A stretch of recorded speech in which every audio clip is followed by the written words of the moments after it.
wabarakatuh.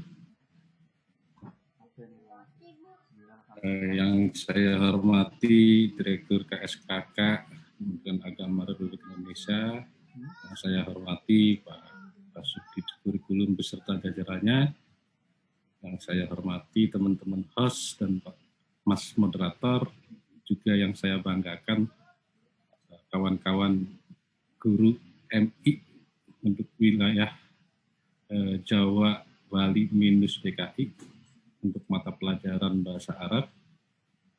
Semoga masih tetap semangat, tapi ini masih banyak yang kosong, Pak Hafid.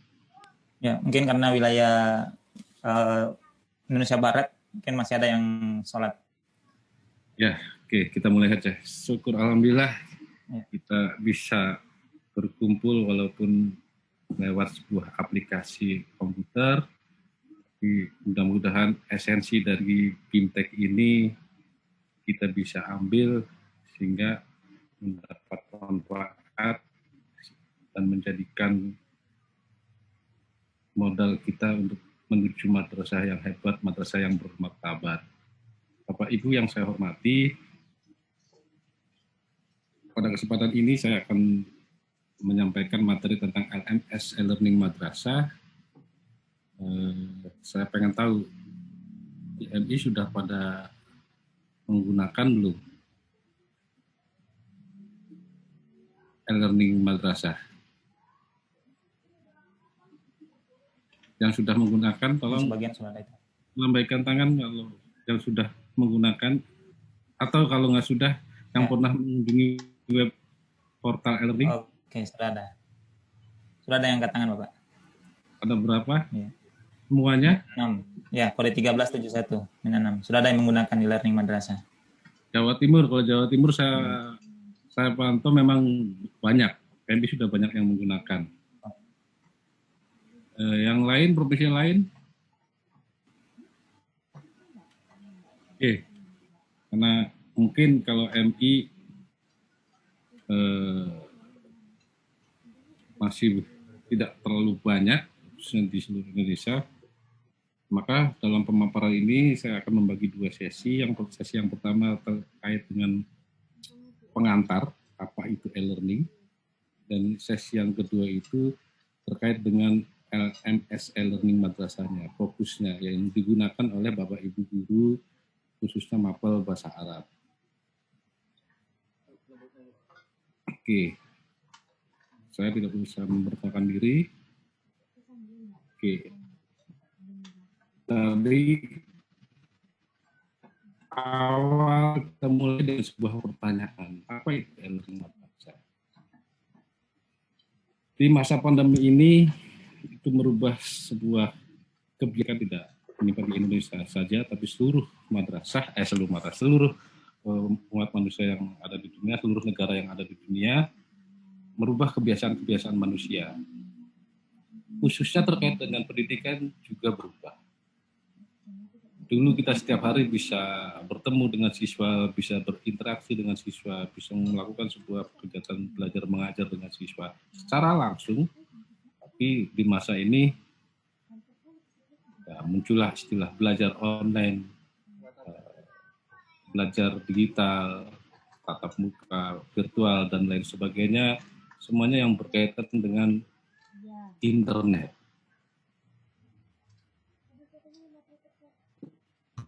Ya, hikmahnya di masa pandemi ini, yang dulu terkait dengan pembelajaran online dianggapnya sesuatu yang di awal-awal, apalagi di MI sangat jarang sekali sebelum masa pandemi.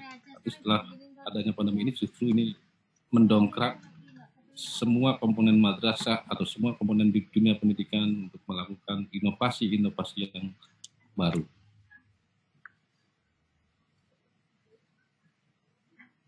E-learning ini sebenarnya bukan sebuah program dadakan untuk menghadapi masa pandemi. Karena yang saya ketahui e-learning ini sudah dicanangkan, sudah dirancang dari tahun 2018 akhir, kemudian semi launching itu pertengahan 2019 sebelum masa pandemi, Nah, memang direncanakan akan di-launching secara full itu di tahun 2021. Tapi ketika memasuki tahun 2020, pandemi corona datang, sehingga penggunaan aplikasi dari e-learning madrasah itu dipercepat. Nah, tentunya karena ini sebuah program percepatan, walaupun dari awal sudah direncanakan, masih banyak madrasah yang belum memahami apa itu e-learning madrasah. Diawali dari sebuah konsep e-learning madrasah itu berbeda dengan aplikasi-aplikasi pembelajaran yang ada di pasaran. Misalkan, kalau diamati 60% guru itu suka menggunakan aplikasi Google Classroom. Ada yang menggunakan Moodle, ada yang menggunakan rumah belajar, ruang belajar, dan lain sebagainya. Nah, apa sih bedanya dengan aplikasi-aplikasi tersebut? Nah, bedanya di konsep. E-learning madrasah itu konsepnya adalah digital school atau madrasah digital. Konsepnya lembaganya, satu sekolahnya. Sedangkan aplikasi-aplikasi yang tadi saya sebutkan, itu konsepnya hanya sebuah kelas. Antara kelas dan lembaga atau penyelenggara pendidikan itu sangat berbeda jauh. Walaupun di dalam konsepnya madrasah digital, di dalamnya itu ada kelas online-nya. Nah, karena ini adalah sebuah lembaga digital, madrasah digital, tujuannya dengan konsep ini ketika semuanya madrasah menggunakan aplikasi e-learning madrasah ini, bisa menjadikan madrasah menjadi madrasah yang hebat, madrasah yang bermartabat, plus menjadi madrasah yang mendunia. Karena kemarin kita sudah bekerja sama dengan pihak Google terkait dengan penggunaan aplikasi yang berkaitan dengan internet. Jadi beda konsep. Kalau e-learning madrasah konsepnya adalah digital school management system atau madrasah digital, bukan kelas digital. Nah, memang di dalam madrasah digital itu ada kelas digital. Oke, kita lanjutkan. Nah, apa sih yang dilakukan oleh Direktorat KSKK Madrasah untuk mensupport, untuk merealisasikan program madrasah digital ini? Saya ibaratkan begini, kalau kita akan membuat sebuah sekolah fisik atau madrasah fisik, itu harus ada lahannya, ada semennya, ada pasirnya, ada batanya, ada gentengnya, ada batunya, ada keramiknya, dan lain sebagainya. Nah, sama di madrasah digital, untuk membangun madrasah digital, Direktorat KSKK Madrasah Kementerian Agama Republik Indonesia sudah menyiapkan infrastruktur digital yang nanti akan digunakan, akan dikembangkan, akan didevelop oleh setiap madrasah di seluruh Indonesia. Nah, karena ini pengembangan dan developmentnya oleh setiap madrasah, maka setiap madrasah juga akan berbeda. Kenapa berbeda? Berkaitan dengan kapasitas. Kalau kita membangun sekolah fisik, menginginkan kapasitasnya menampung 1.000 siswa, otomatis yang harus disiapkan ruangan, fasilitas, dan lain sebagainya, lahannya itu harus mencukupi. Berbeda ketika kita akan membangun sebuah madrasah fisik yang kapasitasnya hanya menampung 200 orang. Nah, kapasitas 200 siswa dengan kapasitas 1.000 siswa tentu berbeda fasilitasnya. Termasuk juga di madrasah digital ini. Nah, tapi apa sih yang disediakan oleh pusat? Yang pertama adalah master web aplikasi e-learning madrasah. Ini namanya master, jadi ini adalah sebuah batangan aplikasi yang nanti digunakan oleh setiap madrasah. Pengembangannya masing-masing. Nah, sehingga apa? Madrasah tidak usah membuat program, madrasah tidak usah membuat coding, madrasah tinggal menggunakan. Nah, selain master web aplikasi e-learning, disediakan pula oleh Direktur KSK yaitu hosting gratis. Hosting ini adalah sebuah sarana untuk mengonlinekan webmaster madrasah yang dikembangkan oleh madrasah. Hosting gratis ini prioritas adalah madrasah swasta. Berarti MI swasta yang dikembangkan oleh masyarakat atas dasar swadaya masyarakat itu bisa langsung memperoleh hosting gratis. Pak, bagaimana yang negeri? Kalau yang negeri itu bisa mengajukan, tetapi ada proses verifikasi untuk memperoleh hosting gratis tersebut. Tapi bisa dicoba. Tapi kalau untuk madrasah negeri MI, kemungkinan juga akan di-approve, akan di ACC. Nah, selanjutnya ada program kuota gratis e-learning. Program kuota gratis e-learning itu bukan suatu program pemberian pulsa gratis kepada siswa ataupun guru. Tapi yang dimaksud dengan program kuota gratis e-learning itu nanti setelah web aplikasi e-learning madrasah ini di-online-kan, maka akan memperoleh sebuah alamat domain dan memperoleh sebuah kode yang kita sebut biasanya dengan IP. Nah, IP ini ketika sudah didaftarkan pusat, dari pusat akan diteruskan ke seluruh provider yang ada di Indonesia, Simpati, XL, Mentari, Tri, M3, dan lain sebagainya. Nah, IP-nya ini akan didaftar ke provider tersebut sehingga ketika sudah diproses oleh provider tersebut, semua yang menggunakan atau yang mengakses e-learning madrasah tidak akan dikenai kuota. Artinya kalau kuota Bapak 10.000 sebelum menggunakan e-learning, setelah menggunakan e-learning selama 5 jam, maka kuotanya tidak akan berkurang. Itu yang dimaksud dengan program kuota gratis. Tapi ya syaratnya tadi, sudah punya web e-learning madrasah yang dikembangkan, sudah online, kemudian baru bisa diajukan. Yang terakhir yang kemarin baru 1 bulan launching adalah program kerjasama dengan Google. Yang kita gunakan adalah G Suite gratisnya. Ada G Suite gratisnya. Nah, G Suite gratis ini fungsinya adalah sebagai storage, pusat penyimpanan data madrasah. Setiap madrasah berbeda-beda. Setiap madrasah punya akun masing-masing. Nah, Pak, storage ini fungsinya buat apa? Karena ada aktivitas dalam aplikasi e-learning, baik siswa, baik guru, baik kepala madrasah, ataupun yang lainnya, itu ada data yang diperoleh. Nah, data-data ini akan disimpan, akan dikoneksikan dan disimpan di G Suite ini. Fungsinya apa? Fungsinya ketika nanti kita mengakses e-learning, tidak ada hambatan karena storage-nya penuh, karena biasanya ketika kita, khususnya hosting-hosting yang berbayar, itu ada jatah storage-nya. Nah, ketika jatah storage-nya penuh, maka aksesnya akan terganggu. Nah, dari 4 hal ini, itu semuanya dikembalikan ke madrasah untuk dikembangkan masing-masing.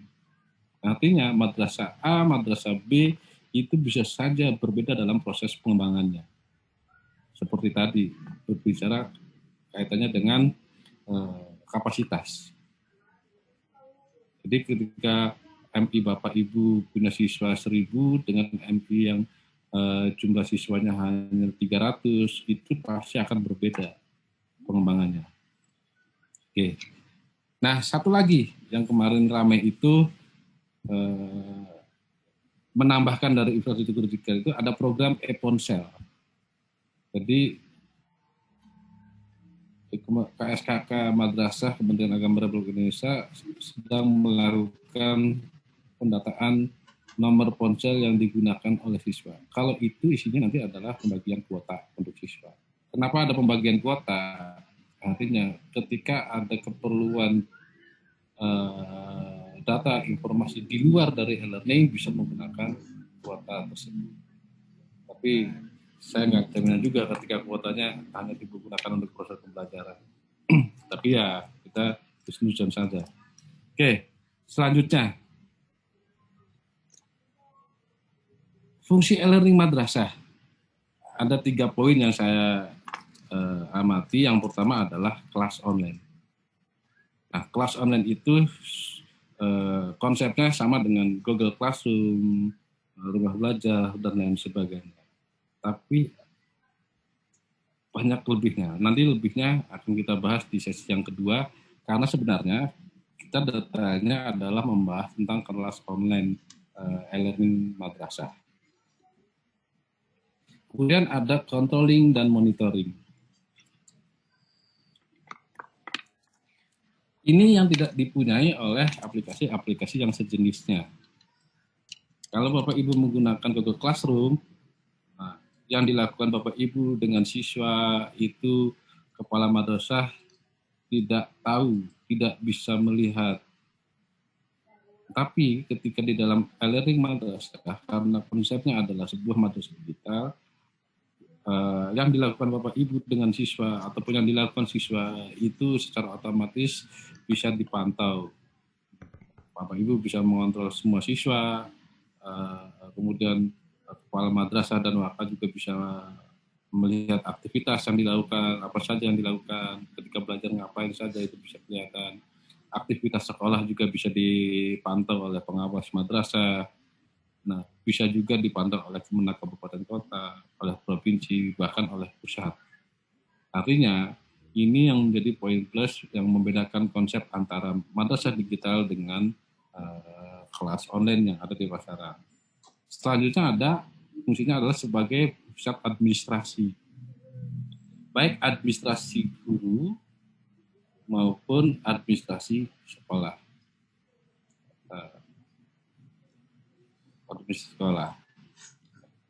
Nah, selanjutnya, apa sih isi dari program e-learning madrasah? Yang pertama adalah portal web e-learning madrasah Kementerian Agama. Portal ini servernya adalah server pusat. Nah, Bapak Ibu bisa sekolah Bapak Ibu bisa mendaftarkan akun untuk memperoleh akun dari portal e-learning ini. Nah, setelah mendaftar nanti akan mendapatkan akun web e-learning Kementerian Agama. Nanti saya akan tunjukkan perlawanan seperti apa. Pak, bagaimana kami guru biasa atau wali kelas biasa atau siswa bisa nggak mengakses portal e-learning madrasah? Semua warga madrasah, baik dari mulai siswa, guru, staf, bahkan alumni madrasah bisa mengakses e-learning tanpa harus mempunyai akun. Apa saja isinya nanti saya jelaskan. Nah, selanjutnya, ada domain e-learning madrasah. Domain e-learning madrasah itu adalah seperti madrasah fisik punya alamat, di madrasah virtual juga punya alamat. Nah, yang disebut dengan domain ini. Jadi alamat-alamat ini yang akan diketik di web browser atau di internet. Alamatnya diketik, nanti akan tertuju kepada halaman web e-learning madrasah yang dibangun oleh tiap madrasah. Kemudian setelah di-online-kan, maka ada akun eksekutif dan akun operator. Akun eksekutif sebagai monitoring, akun operator sebagai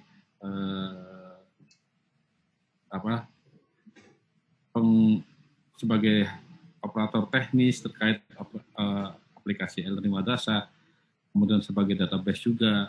Kemudian ketika sudah dibangun, ada juga akun guru dan akun siswa. Nah, akun guru dan akun siswa ini yang akan digunakan untuk mengakses kelas online pada e-learning Kementerian Agama.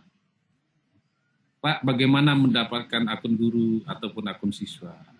Bapak Ibu nggak usah pusing akun guru. Kalau memang madrasahnya sudah mengembangkan e-learning, akun guru bisa minta ke operator ataupun ke kepala madrasah.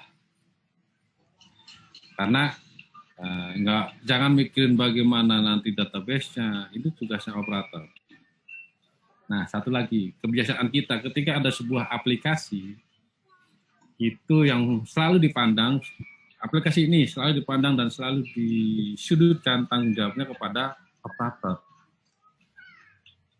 E-learning madrasah ini karena dikembangkan madrasah, tanggung jawabnya bukan pada satu atau dua orang. Operator pada e-learning madrasah hanya menyiapkan secara teknis bagaimana e-learning itu bisa diakses secara online dan diakses dimanapun oleh siswa maupun guru, hanya sebatas itu. Pak, isi database-nya seperti apa? Yang tahu database-nya adalah Waka Kurikulum. Kalau di MI adanya, ada Waka Kurikulum nggak, Pak? Nah, datanya di Waka Kurikulum di MA. Nah, jadi beban atau tanggung jawab dari suksesnya jalannya e-learning madrasah itu bukan pada operator, bukan pada kepala madrasah, tapi tanggung jawab semua, bahkan dari siswa, guru, dan staf. Itu saja terkait dengan sesi awal pengantar tentang e-learning madrasah. Mungkin ada hal-hal yang ingin ditanyakan terlebih dahulu sebelum kita memasuki ke pembahasan utama terkait dengan kelas online e-learning madrasah atau yang biasa disebut dengan LMS e-learning madrasah. Mangga Pak Mas Moderator, barangkali ada peserta yang ingin menanyakan terkait dengan penjelasan awal tentang e-learning madrasah. Baik Bapak Ibu, silakan Bapak Ibu yang ingin bertanya seperti di awal kami telah sampaikan, Bapak Ibu bisa melakukan raise hand.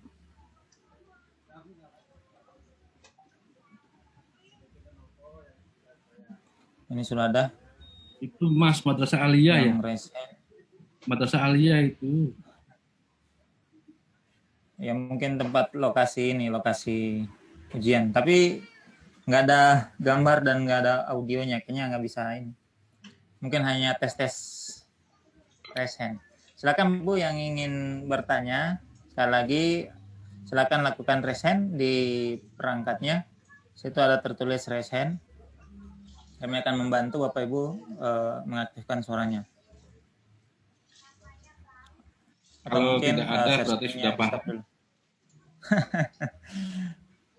Alhamdulillah sudah kalau paham. Sudah paham, Pak. Kita memasuki ke Iya. Ada? Nggak ada ya? Oh ini ada yang ingin bertanya dari Denpasar. Saya Pak MI Khalifah. Saya bantu dulu untuk spotlight. Di spotlight teman. Kayaknya nggak tahu ini.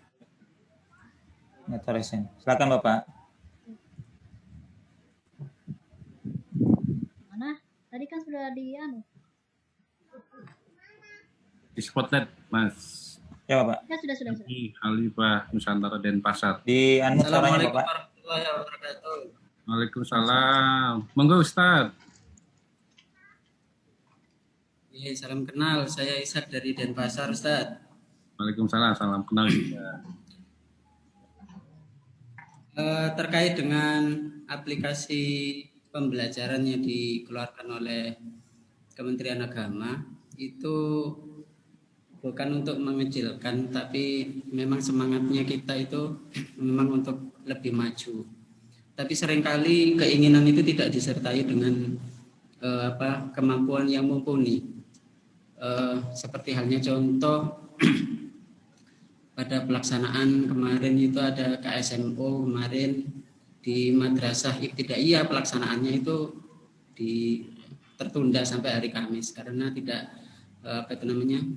bisa menampung sekian ribu orang yang mengakses seperti itu. Apakah ini nanti pun di e-learning jika diterapkan secara nasional, apakah itu nanti nasibnya akan sama? Karena permasalahannya itu biasanya di aplikasi Kementerian Agama, ketika diakses sudah berapa ribu orang itu sudah macet seperti itu. Kemudian yang kedua, terkait dengan yang telah disampaikan oleh Bapak pemateri tadi, Bapak Andriansyah, itu persiapan pembukaan e-learning ini dari mulai tahun 2018. Persiapannya itu adalah tujuannya adalah untuk membuka akses pembelajaran secara online. Jadi kalau membuka secara mungkin secara fisik mungkin lebih banyak membutuhkan sarana dan prasarana yang mendukung. Tapi kalau secara online mungkin hal itu bisa teratasi. Terkait dengan itu, apakah ini menjadi gambaran ke depannya? Itu ada madrasah yang mungkin gedungnya hanya kantor saja, terus kemudian pembelajarannya secara online. Apakah itu sudah ada juga, atau apakah ini untuk rencana ke depannya? Begitu. Terima kasih. Terima kasih Ustaz. Langsung saya tanggapi ya. Ya, Pak. Ya, kenapa saya tadi membicarakan di sesi pertama tentang pengantar e-learning. Konsep KSMO kemarin adalah satu server, Pak. Servernya ada di pusat. Berkaitan dengan server ya, Pak. Nah, konsep e-learning itu servernya ada di tiap madrasah masing-masing. Kenapa yang saya bilang tadi develop, dikembangkan oleh setiap madrasah. Artinya server yang akan dibangun itu database-nya adalah dibangun oleh setiap madrasah masing-masing. Jadi kapasitas, kemudian saya kaitkan dengan kapasitas. Nah, ketika kapasitas yang aksesnya akan banyak, otomatis yang dibangun oleh madrasah itu juga harus mencukupi. Contoh, misalkan yang diakses 1.000 siswa dengan yang diakses oleh 300 siswa, itu yang disiapkan oleh madrasah berbeda. Artinya, e-learning itu servernya bukan ada di Jakarta, tapi ada di masing-masing madrasah. Gitu. Pengembangannya, kemudian bagaimana settingnya, bagaimana penggunaannya, itu nanti dikembalikan kepada madrasah. Makanya yang tadi yang fasilitas yang diperoleh isinya adalah master web, masternya Pak, gitu, masternya. Tapi kalau untuk portalnya insya Allah tidak ada kendala. Artinya konteks aplikasi yang digunakan kemarin dengan konteks aplikasi sekarang itu beda konsep. Artinya insya Allah bukan berarti ketika madrasah menggunakan e-learning semuanya masuk ke pusat, enggak. Tapi semuanya kembali kepada server madrasah yang dimiliki. Servernya kan harus ada fisik, ada yang hosting gitu. Makanya saya tadi menjelaskan juga apa itu hosting, apa itu domain. Tujuannya ke sana. Artinya tidak akan tergantung kepada aktivitas yang ada di server pusat. Nah, itu. Yang kedua, e-learning itu apakah nanti bisa ada hanya sebuah kantor saja, tapi pembelajarannya online. Artinya gini Pak, konsep belajar, menurut teori belajar yang saya dapat ketika perkuliahan dulu, belajar itu intinya apa sih Pak? Proses perkembangan mental. Kunci dari proses perkembangan mental adalah sebuah interaksi. Nah, artinya sampai kapanpun yang namanya teknologi apapun, secanggih apapun media pembelajaran, tidak akan menggeser yang namanya fungsi dari apa itu guru, fungsi dan tugas guru, nggak bisa Pak. Walaupun e-learning sudah canggih, tetap guru dibutuhkan. Artinya namanya media tetap sebagai pelengkap. Nah, untuk melengkapi dari adanya madrasah fisik itu bisa dengan e-learning ini. Artinya apa? Agar tujuan pembelajarannya itu lebih cepat tercapai. Artinya dengan e-learning ini nanti ketika sudah normal, di samping ada interaksi fisik juga ada interaksi visual, sehingga komunikasi antara siswa dan guru itu lebih banyak. Kenapa saya tadi mengatakan teori belajar bahwa belajar adalah proses perkembangan mental? Karena semua teori belajar dikembangkan dari teori perkembangan mental. Ya, mau Bloom, mau Brunner, mau Vygotsky, semuanya itu berbicara tentang proses perkembangan mental. Dari umur sekian seperti apa. Karena untuk RA dengan MI penanganannya beda, TMI dengan MTS berbeda. Karena yang tadi melihat kondisi mental siswanya.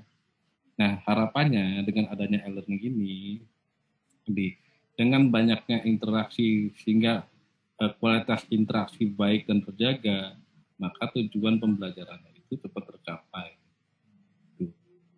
Monitor Pak Ustadz dan Pasar? Cukup Pak? Pak Moderator, monitor? Kayaknya jaringannya. Jaringan, Pak. Jaringannya kayaknya. Kayaknya cukup ya. Kayaknya cukup. Ya. Oke, ada lagi? Kita beralih di MI NU Miftahul Falah Kudus. Silakan Bapak di unmute di layarnya itu. Kudus. Iya. Assalamualaikum warahmatullahi wabarakatuh. Waalaikumsalam warahmatullahi wabarakatuh. Waalaikumsalam warahmatullahi wabarakatuh. Sebelumnya terima kasih Bapak. Untuk e-learning kali ini kan pembahasannya adalah aplikasi e-learning. Nah, dari kemarin sudah ada yang namanya e-learning, cuma kebanyakan dari sekolah-sekolah kita yang ada di Kudus belum menggunakan. Karena satu, kita di masa pandemi ini kebanyakan anak-anak dirumahkan. Banyak yang mendapatkan aplikasi, ada U-Meeting, Classroom, itu sudah ada semuanya. Ada yang di video menggunakan gerak atau menggunakan bagian-bagian yang ada di buku, kita sudah menggerakkan. Cuma untuk e-learning ini, termasuk saya itu belum tahu kita itu dibuat untuk apa. Apakah untuk pembelajaran guru saja? Kita ke anak pun kita belum tahu, karena anak-anak kalau kita memakai dengan perangkat HP pun, yang namanya anak itu bukan yang pertama. Yang pertama kita disuruh grab Zoom meeting. Kemudian kita untuk menggunakan pembelajaran nanti disuruh untuk mengerjakan tugas. Tugasnya hanya 5 menit. Tapi nanti setelah itu gamenya yang 1 jam. Gitu, Pak. Kebanyakan seperti itu untuk anak. Karena di masa pandemi ini itu anak itu lebih sering menggunakan HP Android hanya untuk tidak belajar. Mohon maaf sebelumnya. Yaitu yang ada di sekitar sini. Karena bukannya kita memojokkan kita untuk pandemi, kita tidak boleh tatap muka, tidak. Apalagi tidak ada e-learning. Apakah dalam e-learning ini kita diwajibkan untuk menggunakan ke anak atau digunakan hanya untuk khusus guru-gurunya saja? Karena kebanyakan kan e-learning ini belum digunakan sepenuhnya oleh seluruh dewan guru atau seluruh sekolah yang ada di sini. Dan bahkan nanti yang ada di Kementerian Agama pun, kalau tidak salah, kalau nanti ada dikasih contoh misalnya di MI mana atau MTS mana yang sudah menggunakan. Yang menurut saya untuk pertanyaannya hanya saran, apakah e-learning ini nanti bisa untuk pembelajaran selanjutnya atau hanya untuk menerapkan aplikasi yang belum ada, ujung-ujungnya nanti kemana. Terima kasih. Assalamualaikum warahmatullahi wabarakatuh. Waalaikumsalam warahmatullahi wabarakatuh. Langsung saya tanggapi ya, Pak Moderator. Ya. Ada peribahasa tak kenal maka tak sayang. Ya. Nah, karena mungkin belum tahu apa itu e-learning, karena ini program percepatan sehingga sosialisasi saja masih belum. Hanya baru sekarang ini ada informasi terkait dengan e-learning, walaupun secara aplikasi dari data yang masuk itu Jawa Tengah sudah banyak. Sudah puluhan ribu, sudah ada ribuan. Tapi memang kebanyakan MMA dan MTS. Artinya, nanti itu akan disampaikan, bisa nggak digunakan untuk guru, bisa nggak untuk siswa, bisa nggak untuk telekonferensi, bisa nggak untuk memutar video. Nah, nanti itu bisa disampaikan di kelas online-nya, karena tadi kita pahami dulu bahwa e-learning itu bukan hanya pembelajaran online, tapi konsep e-learning madrasah adalah madrasah digital, sistem digital suatu madrasah secara virtual. Nah, salah satu fungsinya adalah untuk kelas online. Nanti saya tunjukkan kelebihannya kelas online-nya e-learning dibandingkan dengan aplikasi-aplikasi lain. Yang jelas, yang menggunakan e-learning madrasah adalah semua warga madrasah, termasuk siswa, termasuk alumni. Nah, itu Pak. Maka nanti kita tunjukkan, mudah-mudahan ya target sebenarnya ketika setelah fintech ini, Bapak Ibu kemudian mau buka e-learning, mau baca e-learning, mau mengakses e-learning, itu sudah keberhasilan yang pertama. Apalagi nanti kalau e-learning dikembangkan, di-online-kan. Bisa aja Pak, nanti lebih jelasnya saya tampilkan yang itu. Cukup? Ya. Oke, ya. Monggo. Selanjutnya untuk Pak Moderator gitu.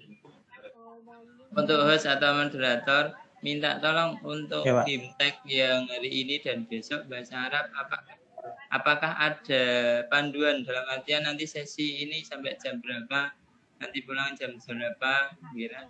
Karena kita kan harus tahu hari ini e-learning, nanti setelah e-learning apa, besok jam pertama apa, biar kita persiapan untuk ada pertanyaan atau ada apapun yang kita nanti tunjukkan. Bapak belum dapat ini jadwal Pak dari provinsi. Itu sudah dibagi Bapak jadwalnya. Mas moderator, nanti jadwalnya tampilkan Ya. saja di break ya.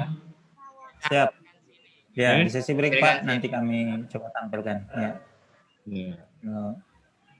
Lanjut. Silakan Masih ada Bapak Ibu. lagi. Masih ada ini. Oh, itu Asem, Sumedang.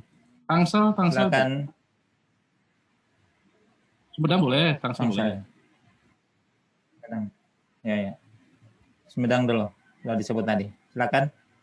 Di unmute di layarnya. Diklik Bapak Ibu di layarnya itu.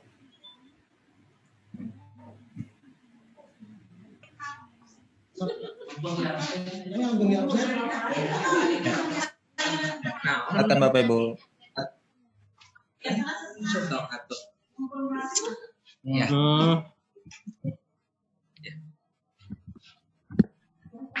Assalamualaikum warahmatullahi wabarakatuh. Waalaikumsalam warahmatullahi wabarakatuh. Ya, begini Pak, saya dari Sumedang. Untuk Pusat pengetahuan. e-learning itu, ya, ya Pak, pusat tahu. Saya berasal dari sekolah yang berada di pinggir pegunungan. Nah, untuk saat ini pun pembelajaran yang menggunakan daring itu, walaupun ada kuota yang disubsidi dari pemerintah, itu sangat terasa sulit sekali. Yang pertama karena sinyal, yang kedua perekonomian masyarakat yang kebanyakan banyak yang tidak mempunyai HP Android. Itu bagaimana penerapannya dalam menerapkan e-learning tersebut. Terima kasih Pak. Terima kasih. Kumaha Dama Sumedang. Oke, saya Alhamdulillah Pak. namanya. Gini, e-learning kan merupakan sebuah tambahan referensi bagaimana kita akan melakukan sebuah inovasi di madrasah. Salah satu, khususnya di masa pandemi kan bukan solusi secara mutlak e-learning harus digunakan, tapi disesuaikan juga, dikembalikan juga ke madrasah, kondisinya seperti apa di lapangan. Ketika kondisi sinyalnya tidak bagus, tidak bisa masuk, ya pakailah metode yang namanya luring, gitu kan. Nah, ketika zonanya masuk ke zona kuning atau masuk ke zona hijau, ini khusus pandemi ya, maka boleh ada tatap muka, tapi dengan menerapkan protokol kesehatan yang ketat.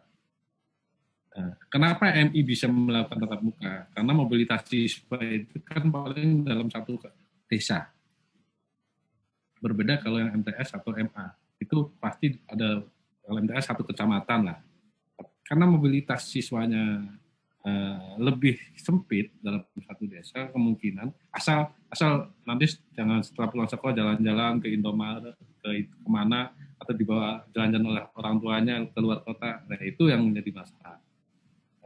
Tapi kalau itu memang siswanya hanya kurang lingkungan di satu desa atau satu kampung, boleh, tapi dengan protokol kesehatan yang ketat. Artinya e-learning menjadi salah satu bagaimana pembelajaran di madrasah sehingga lebih baik, sehingga ruang-ruang bagaimana madrasah membuat sebuah inovasi bisa diakomodir oleh KSKK. Karena kan kita tidak bicara hanya sebagian kecil yang tidak ada sinyal, yang tidak punya gadget, tapi kan banyak siswa juga yang sinyal yang bagus, itu juga kita perlu akomodir. Nah, salah satunya dengan e-learning. Karena apa? Dengan banyak siswa yang ambil sinyal-sinyal bagus, tapi kalau tidak ada fasilitas, kita kan tidak bisa jalan juga. Tapi kalau kita sudah sediakan, monggo mau dipakai, mau tidak, dikembalikan lagi pada kondisi wafis di madrasah Bapak Ibu masing-masing. Itu Pak. Karena tidak ada juga surat anjuran wajib pakai kan, tidak ada. Cukup ya? Ya, mohon Pak. Sami-sami. Mohon Pak. Satu lagi. Pak Has? Amin 3 Tangsel. Ya. Silakan Ibu di unmute suaranya.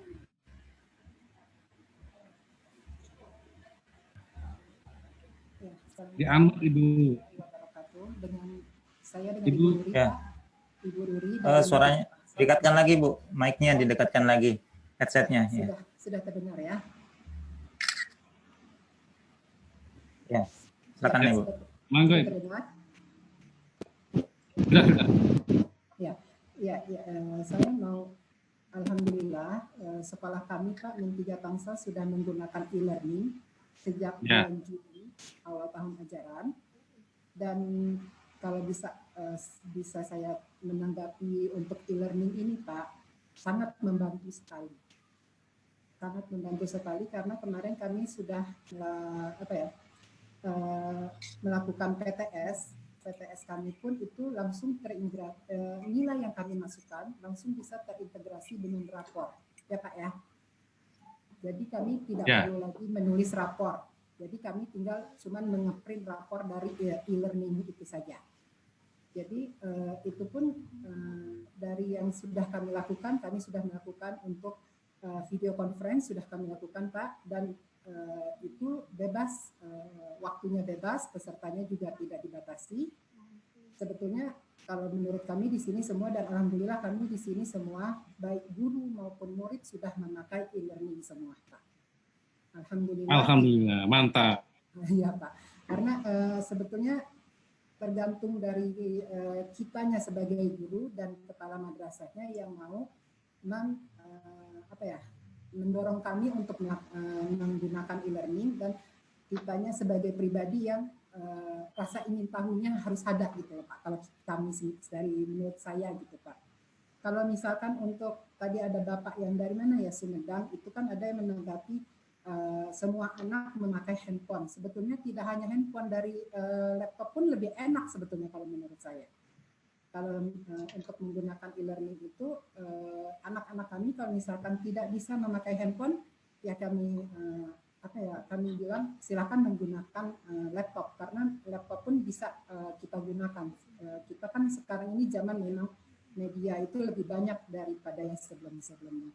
Jadi memang kami Min3 sudah menggunakan e-learning, dan kami merasakan bagaimana positifnya aplikasi ini Pak. Terima kasih Pak sudah ada e-learning untuk madrasah.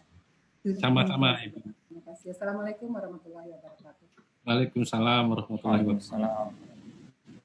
Artinya semua dikembalikan kepada niatan yang ada di Civitas Akademika, yang ada di madrasah masing-masing, yang ada di MI masing-masing. Karena semua itu kan biasa karena bisa karena biasa. Kalau tidak pernah dicoba, tidak pernah dilakukan, kalau gagal terus putus asa, wah aplikasinya sulit, ya tidak pernah akan bisa maju.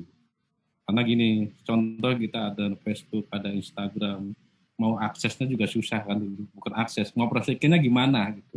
Tapi kalau sudah sering, sudah lama, tapi akhirnya terbiasa kalau sudah sering. Nah, tidak akan pernah bisa berjalan kalau tidak dimulai dari awal. Tentu apapun ketika di awal itu tidak langsung sukses 100%, ada proses. Dan itu yang harus dipahami kita bersama. Tapi alhamdulillah ini satu contoh bahwa learning itu banyak sisi plusnya, lebihnya dibandingkan dengan aplikasi-aplikasi yang lain. Oke, makasih Ibu. Namanya siapa Bu? Ya, mungkin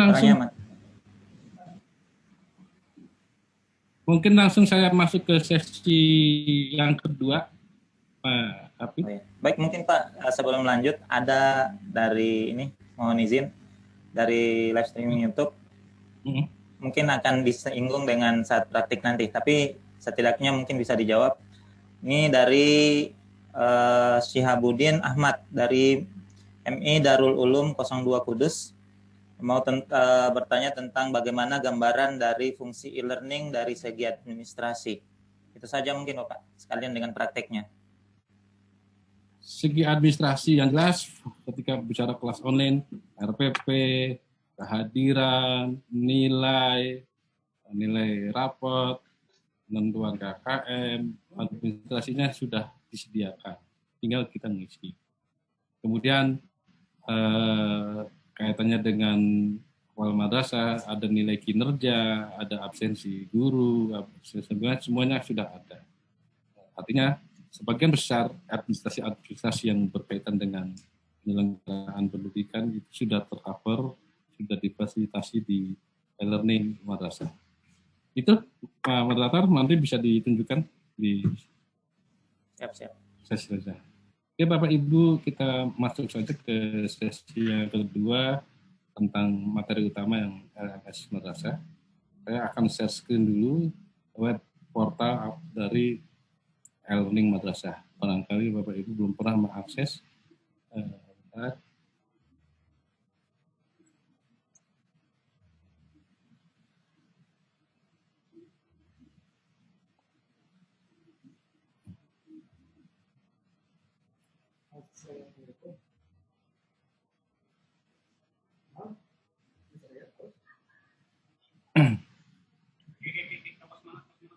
Ya.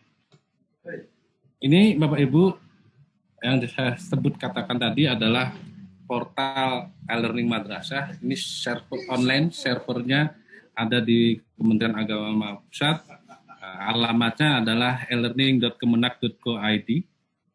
Bapak Ibu tanpa mempunyai akun ini, Bapak Ibu sudah bisa mengakses dan mencari informasi terkait khususnya konteks pembelajaran atau materi pembelajaran.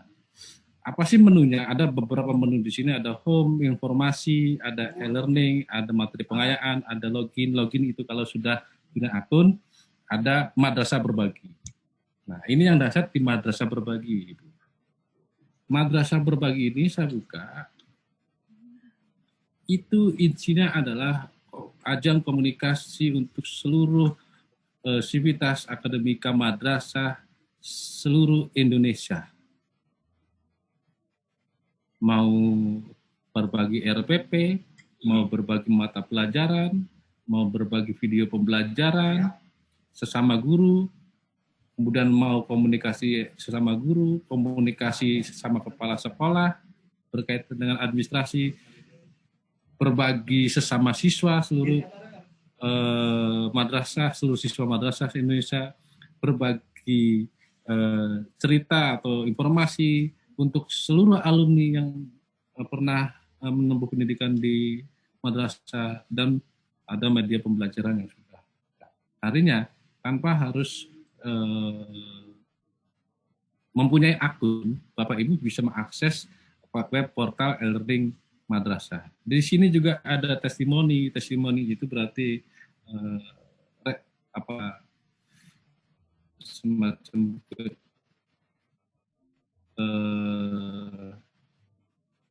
kesan dan pesannya untuk pengguna dari e-learning, penggunaan e-learning. Kemudian ada ikut berbagi. Bapak Ibu kalau ikut berbagi, pengen memberikan informasi, pengen berbagi info, bisa klik informasi, mau daftar, masuk. Artinya tanpa harus memiliki akun, karena akunnya itu biasanya untuk lembaga, Bapak Ibu bisa mengakses itu. Nah, ini yang tidak dipunyai oleh aplikasi yang lain. Di sini contoh, kalau kita mau berbagi informasi tentang jenjang MI, tinggal klik searching, mata pelajarannya apa, kelas berapa, ini sudah disiapkan semua, Ibu. Dan ini bisa diakses oleh semua warga madrasah seluruh Indonesia, tanpa batas. Satu, itu salah satu ini yang tidak dipunyai oleh aplikasi yang lain. Selanjutnya,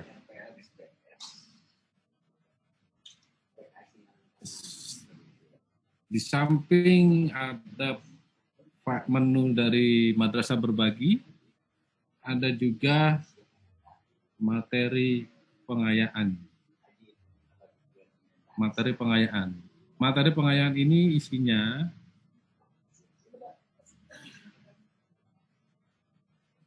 hal-hal yang berkaitan dengan edukasi di luar konteks materi pembelajaran, contoh hidup sehat, anti narkoba, perlindungan perempuan dan anak, anti korupsi. Ini yang khususnya yang anti korupsi ini juga merupakan salah satu program tambahan di pendidikan anak. Nah, di sini ada menu e-learning. Menu e-learning itu isinya adalah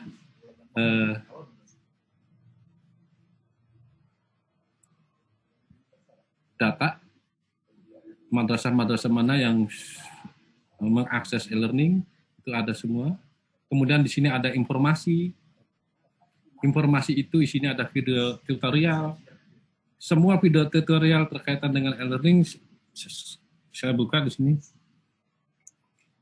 Itu sudah disediakan. Bagaimana mendownload e-learning, bagaimana mengakses e-learning, bagaimana mengonlinekan e-learning, bagaimana menginstal e-learning, itu sudah ada semua. Artinya, ketika Bapak Ibu madrasahnya atau MI-nya ingin mengembangkan e-learning, tinggal buka websitenya, cari di informasi, cari tutorialnya, itu ada semua. Jangan khawatir. Artinya, ketika e-learning itu di-launching, walaupun dipercepat karena masa pandemi, tapi tutorialnya bagaimana mengoperasikannya itu sudah disediakan semua.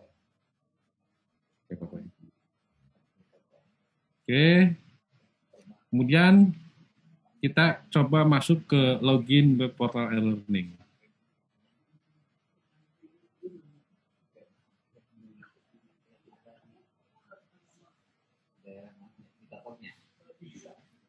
Web portal e-learning, menu loginnya tampilannya seperti ini. Nah, bagi Bapak Ibu yang belum punya akunnya, belum memiliki aksesnya, untuk login pertama kali itu yang diketik di usernya adalah nomor NSM. Untuk yang pertama kali. Jadi madrasah yang baru pertama kali masuk ke akun e-learning, usernya bisa menggunakan mengetik NSM, begitupun passwordnya NSM. Kalau sudah diketik masuk baru login. Isinya apa sih? Ketika kita sudah masuk ke login portal e-learning madrasah. Ini saya mengambil salah satu contoh madrasah, kebetulan madrasah MA. Saya ambil contoh. Nah, isinya ini adalah akun madrasah di portal e-learning. Isinya adalah pertama pengumuman. Pengumuman, kemudian ada profil madrasah, ada upload SK bagi yang pertama kali mengakses e-learning, kemudian akan dilanjutkan kepada akses selanjutnya, maka lakukan upload SK operator 1 kali, sehingga nanti menu-menunya ini akan terbuka ya, yang lainnya. Ini sekolahnya sudah, madrasahnya sudah mengupload. Nah, kemudian ada buat domain server. Ini yang saya sebut di awal tadi di pengantar yang disebut dengan domain server gratis. Di Di sini bisa dibaca bagi madrasah yang memiliki keterbatasan server. Ini Direktur KSKK Madrasah Kementerian Agama RI menyediakan fasilitas server pusat yang dapat digunakan untuk e-learning madrasah. Gratis, khususnya yang swasta. Kemudian ada download installer. Download installer itu yang disebut tadi di penjelasan awal itu master web e-learning. Yang ini yang akan dikembangkan oleh setiap madrasah, yang dikembangkan oleh masing-masing madrasah. Ini installernya. Kemudian ada token e-learning. Token e-learning itu akan digunakan nanti ketika sudah meng-online-kan, aksesnya menggunakan ini. Kemudian ada request pelatihan, ada download patch, karena namanya sebuah aplikasi itu ketika muncul pasti akan ada perbaikan-perbaikan, maka ada download patch. Kemudian ada pendaftaran domain. Pendaftaran domain ini yang tadi saya sebutkan itu adalah yang disebut dengan program kuota gratis e-learning. Nah, ini syaratnya madrasah sudah mengonlinekan. Kalau mengonlinekan berdasarkan bantuan domain gratis, tinggal memasukkan karena sudah akan dapat IP. Tetapi kalau mau mendomainkan secara mandiri, mau mengonlinekan secara mandiri, pokoknya syaratnya jangan domain yang gratisan. Kenapa jangan menggunakan domain yang gratisan? Pak, bisa nggak domain gratisan mengonlinekan?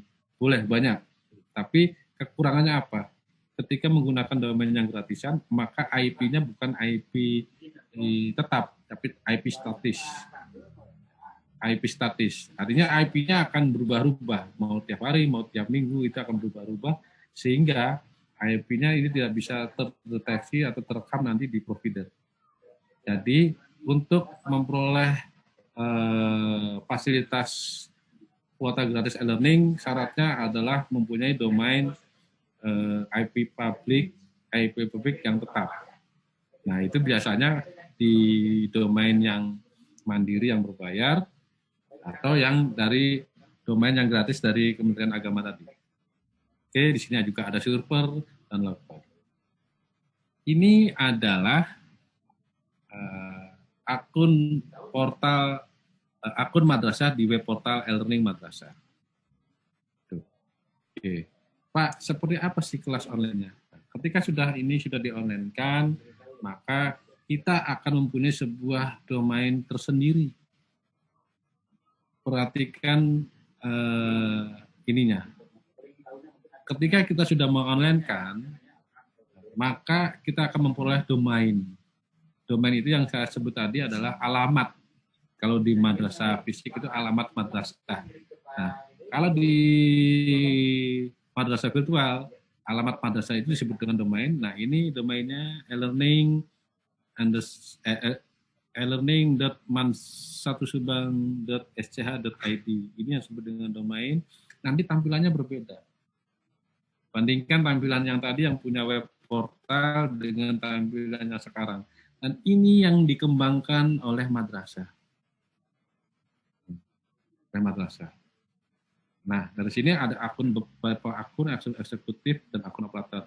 Saya coba dari domain madrasah kita masuk ke akun operator atau akun madrasah. Oke, saya ambil salah satu contoh.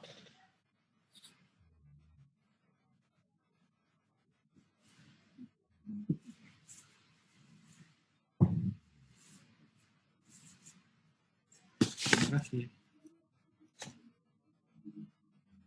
Taruh, maaf, ini.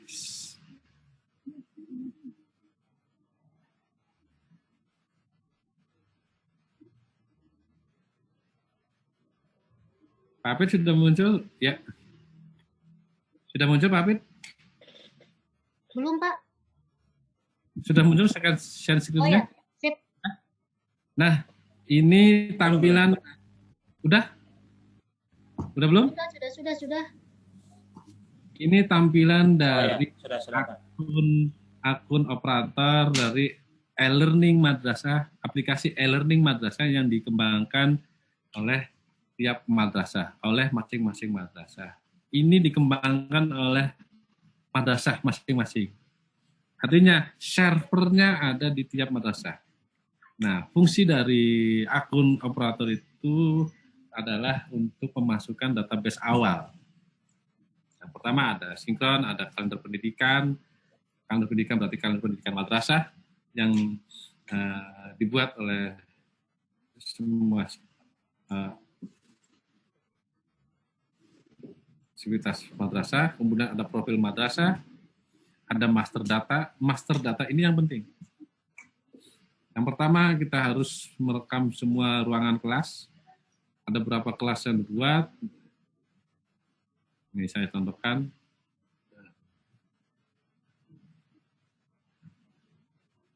Buat, mau tambah, mau cari, kalau sudah ada, mau menambahkan boleh. Ini hanya mencatat nomor kelasnya. Kemudian ada master data mata pelajaran. Jadi semua mata pelajaran yang diajarkan dalam madrasah tersebut tinggal diisikan, tinggal dituliskan. Kalau dituliskan, bisa ditambah, bisa dikurangi. Kenapa bisa ditambah? Karena mata pelajaran yang dikembangkan oleh setiap madrasah itu berbeda. Kenapa berbeda? Karena ada kategori A, kategori B, kategori C yang dalam KMA 183 dan 184 sudah diatur. Madrasah bisa membuat sebuah inovasi sehingga ada mapel yang bisa ditambahkan, mulaknya bisa lebih banyak, dan lain sebagainya. Nah, kemudian ada manajemen user. Manajemen user itu yang tadi saya sebutkan, ada akun eksekutif. Akun eksekutif itu isinya adalah kepala madrasah dan jajarannya, seperti wakamat kurikulum dan kepala TU, bisa juga pengawas. Tujuannya nanti terkait dengan penilaian kinerja guru. Kemudian ada data guru. Data guru itu nanti ketika data guru dimasukkan itu nanti akan memperoleh akun guru. Nah, penginputan datanya dari awal dan akhir yang tadi dijelaskan itu bisa secara manual, bisa juga menggunakan impor Excel. Tapi catatannya ketika kita mengimpor Excel, gunakan template yang ada yang setelah disediakan di Kemudian data siswa itu harus diinput. Tentu kalau manual untuk siswa yang banyak, tapi kita bisa melakukan sebuah impor Excel. Jadi kita tinggal mengcopy data yang sudah ada, data siswa yang sudah ada, buat kita import ke e-learning, maka akan masuk datanya sekaligus akun dan usernya yang akan digunakan siswa ketika melakukan proses pembelajaran di e-learning. Kemudian ada setting wali kelas, ada setting guru, dan seterusnya. Ada kenaikan kelas. Kenaikannya ini berkaitan dengan database. Ketika data kelas 4 mau naik ke kelas 5, kita tidak usah menginput satu-satu, tapi secara rombongan bisa langsung dipindahkan. Kemudian ada pengaturan, ada versi communication, ada buku panduan, ada alumni madrasah, ada aktivitas e-learning. Ini yang saya sebutkan tadi, itu aktivitas e-learning itu bisa kita gunakan sebagai monitoring siapa saja yang mengakses, guru siapa saja yang mengakses, itu bisa dilakukan di aktivitas e-learning. Nah, yang saya tampilkan ini adalah aplikasi e-learning madrasah yang dikembangkan di masing-masing madrasah dengan server sendiri, karena sudah di-online-kan. Nah, kuncinya memang ada secara teknis pembangunan database-nya itu oleh operator, tapi hanya cukup sekali itu jalan. Yang lebih berperan adalah guru dan siswa, karena sebenarnya pengguna utama dari e-learning adalah guru dan siswa. Oke. Nah, ini akun madrasah, e-learning yang sudah dibangun oleh madrasah. Selanjutnya saya akan tunjukkan kelas online madrasah. Kelas online madrasah ini yang tadi digunakan oleh guru dan siswa. Saya akan share screen terus lagi.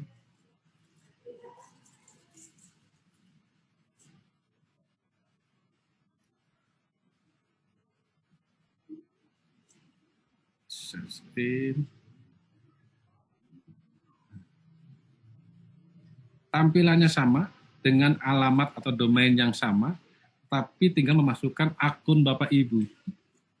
Jadi dengan tampilan yang sama, dengan domain yang sama, Bapak Ibu karena berbeda akun dengan operator, karena Bapak Ibu adalah akun guru ataupun akun siswa, maka menunya akan berbeda. Nah, kita akan fokus ke akun guru. Akun yang akan digunakan mudah-mudahan dalam setiap harinya dalam melakukan pembelajaran menggunakan e-learning. Saya ngambil salah satu guru.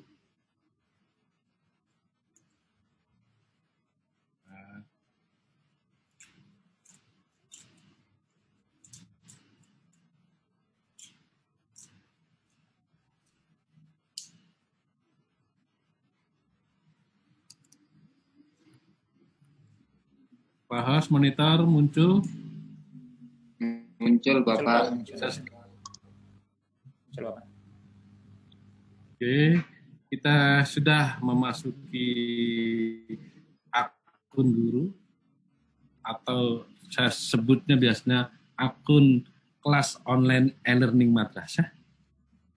Oke, ketika kita memasuki pertama kali login akan selalu disambut dengan selamat datang dan ini adalah isinya petunjuk bagaimana kita menggunakan akun kelas online dari e-learning madrasah. Selamat datang, memudahkan penggunaan. Jadi semuanya sudah ada panduannya dan dipandu sedemikian rupa dengan harapan Bapak Ibu mau menggunakan, dengan harapan ini kelas online itu lebih mudah karena semuanya akan dipandu dengan baik. Kalau sekiranya sudah hafal, tinggal kita lewati.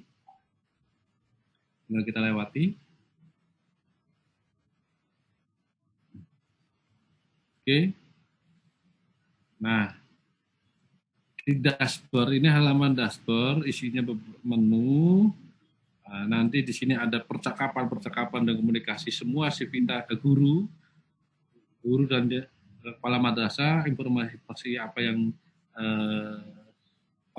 isu-isu apa atau informasi apa yang bisa disampaikan, bisa dimunculkan ini. Contohnya misalkan schedule rapat dan lain sebagainya itu bisa dicantumkan. Nah, yang pertama harus dilakukan adalah membuat kelas online. Membuat kelas online, saya klik di sini, bakal resmi, semua kelas.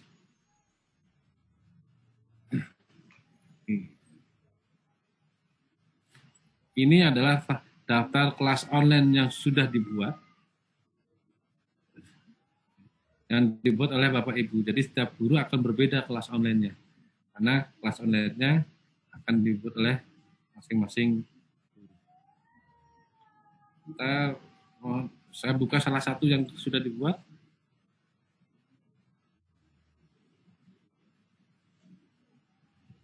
Oke. Nah, ini adalah salah satu kelas online yang telah dibuat. Artinya ketika bicara salah satu kelas online, setiap kelasnya siswanya akan berbeda. Nah, ada banyak menu di sini, di samping sebelah kiri. Yang pertama ada forum madrasah. Forum madrasah itu berkait, saya tampilkan saja, itu tentang informasi secara umum. Informasi dan komunikasi umum yang ditampilkan sama seperti yang tadi, bicara informasi madrasah. Kemudian ada menu timeline kelas.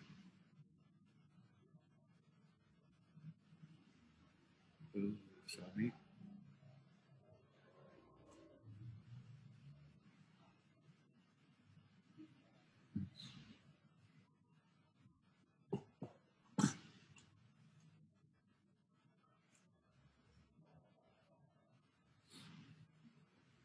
Tadi sampai di kelas online ya.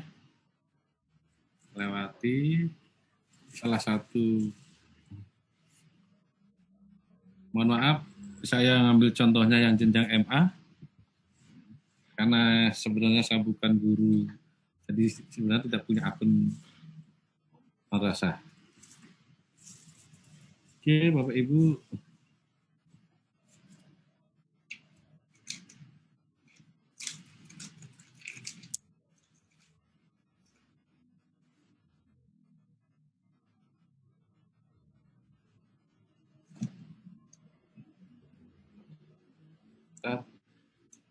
Pak moderator?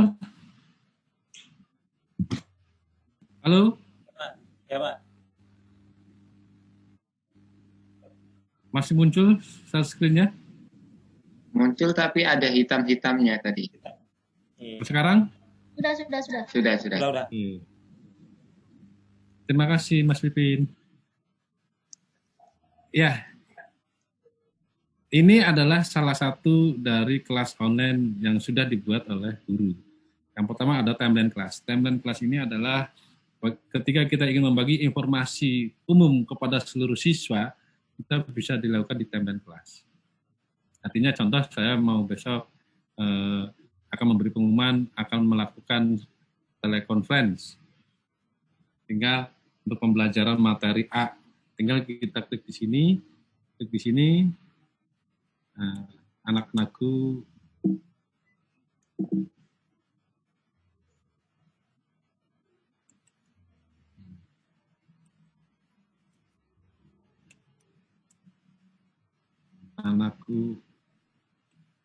kita besok telekonferensi.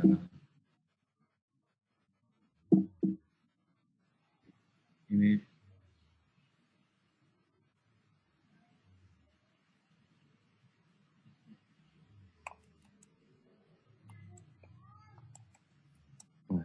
tinggal dibagikan. Nah, timeline yang kita buat itu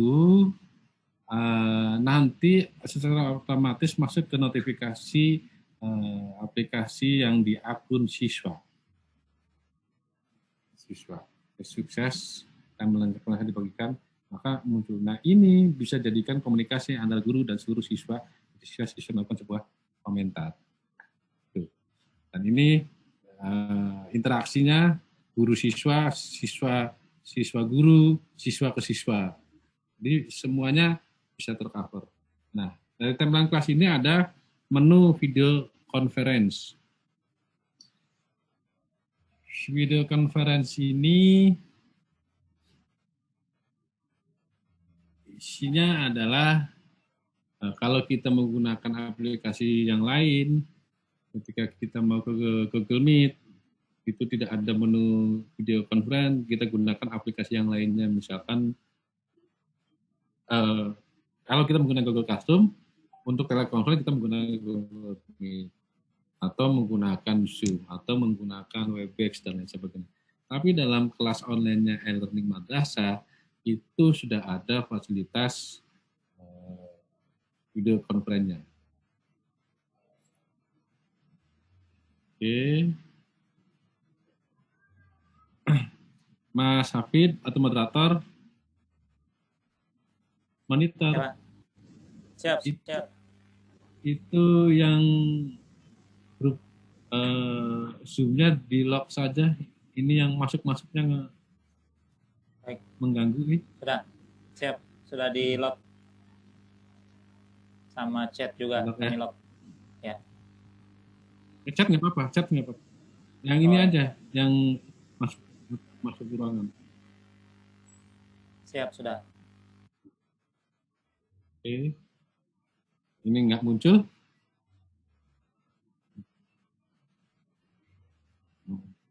Nah, kita bisa melakukan agenda dari telekonferensi seperti apa. Mungkin nggak muncul itu ketika ada masalah seperti ini, masalahnya itu bukan di server Jakarta, tapi ini masalahnya itu di server madrasah, kemungkinan datanya penuh. Mungkin datanya penuh, belum dibersihkan. Oke. Kemudian setelah video conference, menu video conference ada satu lagi, ada standar kompetensi. Ini diisi oleh guru. Guru sesuai dengan kompetensi inti dan kompetensi dasar yang ada di KMA 183 sesuai dengan mapel bahasa Arab. Kalau mapel umum tentunya bukan di KMA, tapi di Permendikbud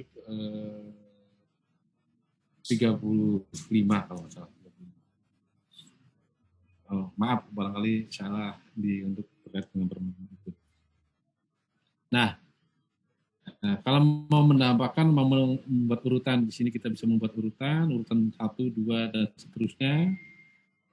Komposisi dasarnya apa, kemudian kompetensi intinya apa, sudah mengakomodir tentang tulisan Arab, jadi karena ini mapel bahasa Arab, jadi sudah diakomodir. Kalau guru eksak sudah diakomodir, yang equation-nya atau penulisan rumusnya itu sudah ada semua. Nah, kemudian ketika standar kompetensi ketuntasan, yang harus dicatat alur pengisian data dari kelas online itu harus runut dari atas ke bawah. Artinya apa? Jangan ada tahapan yang terlewati. Ketika tahapan terlewati, itu akan menemukan kendala, pasti ada error. Kenapa hal ini saya sampaikan menjadi penting? Karena kita benar-benar dari atas ke bawah itu, dari atas dulu mulainya diisi satu-satu berurutan. Jangan ada yang diloncat. Oke. Ya. Ini kita tunjukkan yang sudah dibuat. Nah, kenapa tadi saya bilang harus berurutan? Karena KI KD yang tadi dituliskan di menu sebelumnya, di menu standar kompetensi, itu otomatis akan muncul di sini. Otomatis. Tinggal Bapak Ibu menentukan besarnya tinggi, sedang, rendah. Tinggi, sedang, rendah dari kompleksitas, daya dukung, integrasi peserta didik. Tinggal memilih, sudah ada kategoriknya. Artinya, untuk penentuan KKM, Bapak Ibu tidak usah menulis KIKD-nya, karena KIKD-nya otomatis sudah tercatat di sebelumnya. Gitu. Nah, memang untuk KKM ini masih baru hanya satu pilihan terkait dengan sistem kategoriknya, tinggi, sedang, rendah. Ke depan mungkin lagi dikembangkan terkait dengan KKM itu bukan hanya sekedar kategorik, tapi ada pilihan pensekorannya. Jadi Bapak Ibu tinggal memasukkan nilainya berapa, nanti otomatis akan diakumulasi. Mungkin ke depan ada 2 pilihan, mau kategorik ataupun mau pensekoran. Nah, kita tinggal memilih, kemudian KKM-nya otomatis akan muncul dengan sendirinya dengan predikat yang sudah ada kategoriknya. 67 masuknya C. Jadi kita tinggal mengklik saja. Nah, kalau sudah selesai tinggal simpan, kemudian masuk ke rencana pembelajaran. Ini kan yang lebih menarik. Rencana pembelajaran di kelas online e-learning itu sudah mengadopsi RPP 1 lembar. Nah, ketika ingin membuat, kita bisa klik buat rencana pembelajaran, maka akan muncul seperti ini. Tinggal kita tentukan format tanggalnya, tentukan pilihan jamnya, jam keberapa. Kita contoh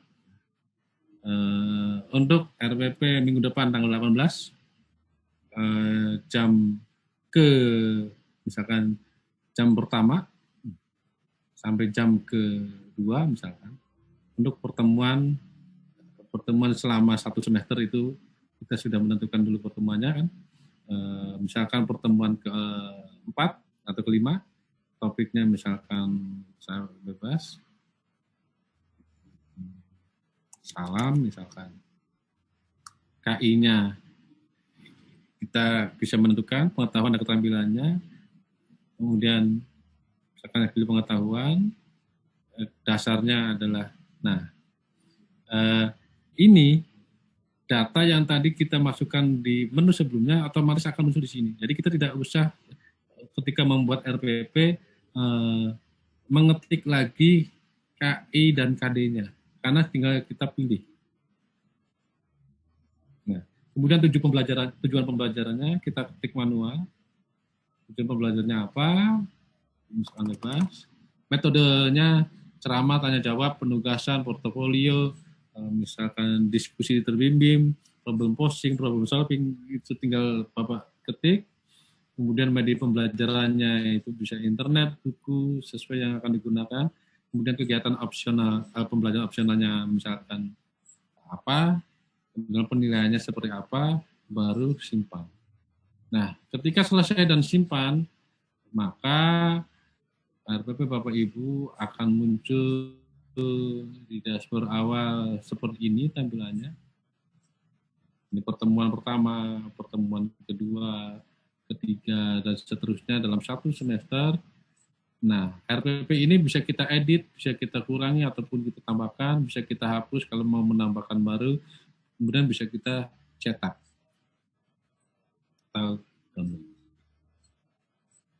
Menunya otomatis rekapnya sudah ada. Nah, ini menu, fasilitas menu dari RPP. Kemudian bahan ajar. Untuk bahan ajar yang kita gunakan, itu bisa berbentuknya file, PDF, Word, suara, video, atau yang sejenisnya. Kita bisa bagikan dengan cara mengklik menu bagikan baru. Bagikan baru. Bisa upload dari file dokumen komputer, bisa juga ambil dari kelas lain. Yang disebut dengan ambil dari kelas lain, barangkali ada kelas yang sama, materinya sama, jenjangnya sama, tapi tombolnya berbeda, kita sudah membuat sebuah bahan ajar di kelas yang lain, kita bisa ambil.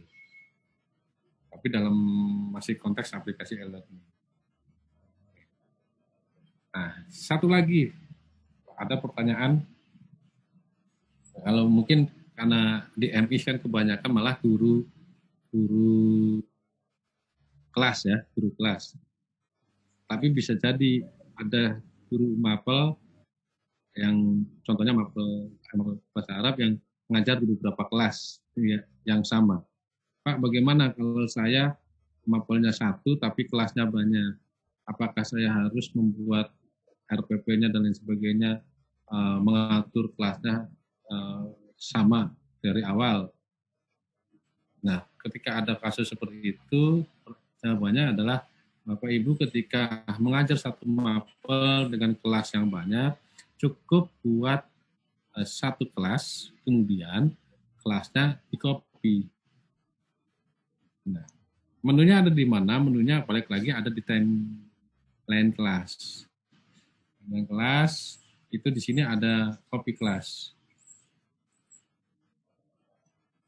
Copy kelas.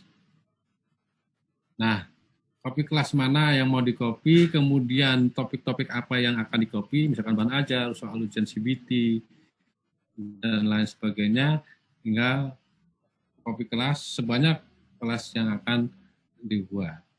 Jadi lebih simpel Bu, walaupun ngajar 5 kelas, tapi Bapak Ibu bisa hanya bikin dan menyusunnya satu kali, tinggal di-copy-copykan. Tapi kelasnya berbeda. Oke, saya lanjutkan setelah bahan ajar ada data siswa tergabung. Ini isinya tentang aktivitas-aktivitas kelas.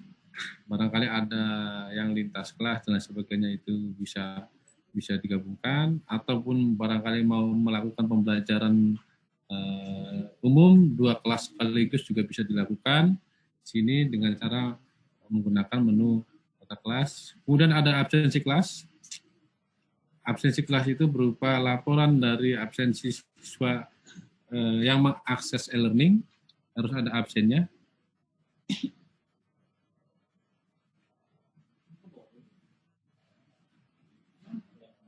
Absensi kelas.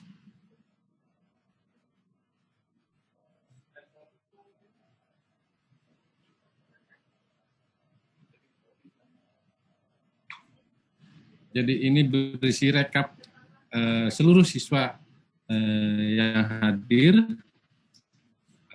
bisa di-download sehingga kita bisa melakukan sebuah penilaian terhadap kehadiran, kemudian nilai terhadap kehadiran.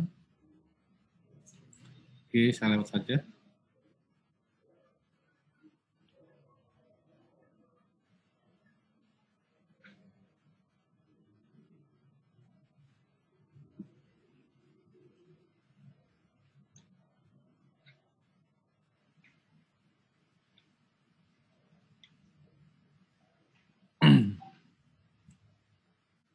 Kemudian ada jurnal guru. Jurnal guru itu adalah apabila Bapak Ibu punya artikel di luar materi pembelajaran bisa dimasukkan ke jurnal guru. Kemudian yang tadi disebutkan di sini ada CBT-nya. Buat ujian online-nya. Ujian online-nya yang dilakukan oleh siswa. Yang pertama, kalau kita membuat ujian baru, kita klik buat ujian CBT baru. CBT baru. Nah, di CBT online, kelas online e-learning madrasah itu ada banyak pilihan. Ini lihat menu yang di samping kanan, ada petunjuk bagaimana mengoperasikan CBT online, ada pengaturan ujian, kemudian ada buat soal ujian, ada bank soal madrasah, ada import soal. Nah, petunjuk tidak usah ini, saya buka, tapi pengaturan ujian. Di pengaturan ujian itu yang pertama adalah pilih jenis ujiannya, apakah penilaian harian, penilaian akhir semester, kuis, atau ujian lainnya. Ujian lainnya itu misalkan remedial, atau bisa digunakan juga untuk tes siswa baru. Pokoknya banyak bisa dilakukan. Kemudian kita setelah dipilih, kita kasih nama ujiannya, misalkan PPDB, boleh, atau remedi, terserah, ini karena diketik manual. Kemudian waktu ujiannya kita tentukan, tinggal diketik tanggal ujiannya dan berakhir ujiannya. Otomatis ini harus disesuaikan dengan waktu ujian berapa banyak. Kemudian ada pilihan menu acak soal. Acak soal ini tujuannya adalah apabila Bapak Ibu ingin agar siswanya yang ujian penerimaan soalnya berbeda, maka lakukan acak soal. Artinya apa? Nomor 1 di siswa A dengan nomor 1 di siswa B itu soalnya berbeda, maka kita bisa menggunakan fasilitas acak soal, kemudian baru lakukan aktifkan ujian. Nah, ini dari pengaturan ujian. Kemudian dari pengaturan ujian kita melangkah ke buat soal ujian. Ini yang banyak dikeluhkan, mungkin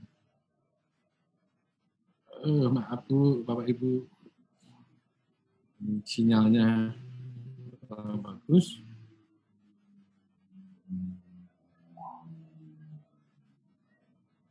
Oke, buat soal ujian. Oke. Nah, dimulai dari nomor urut 1, pilih jenis soalnya, apakah pilihan ganda. Jadi ketika kita membuat soal ujian,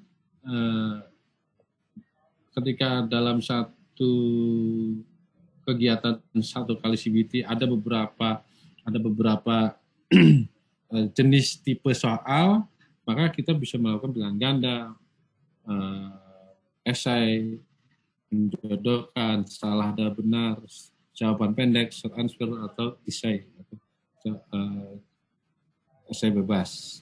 Nah, ketika yang bentuk soalnya itu pilihan ganda, menjodohkan, jawaban singkat, itu key-nya, jawaban soalnya itu langsung bisa diproses sehingga ketika siswa kelas ujian itu otomatis nilainya akan diperoleh.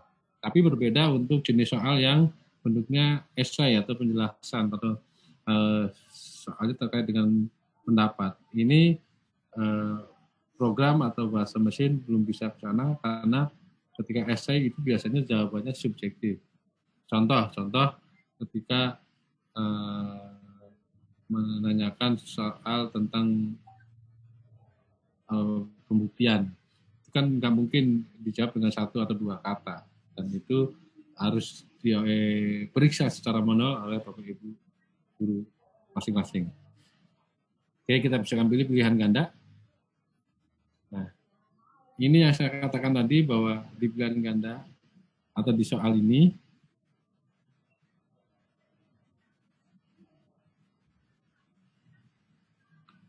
oke,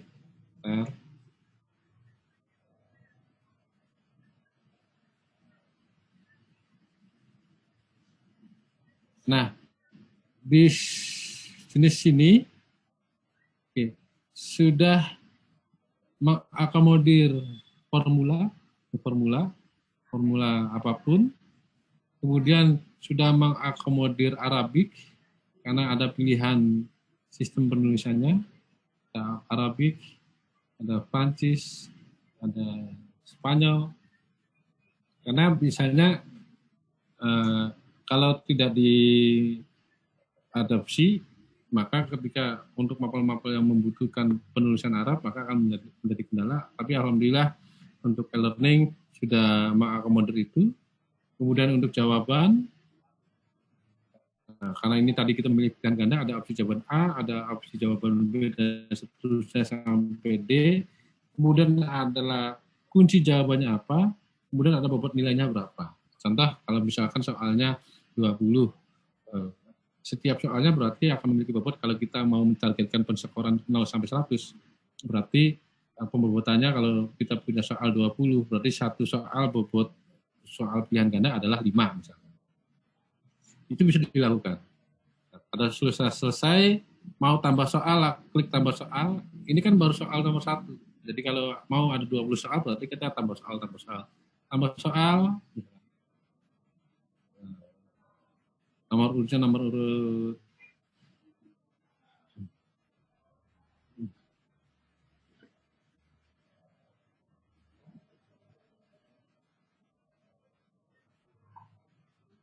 Oke.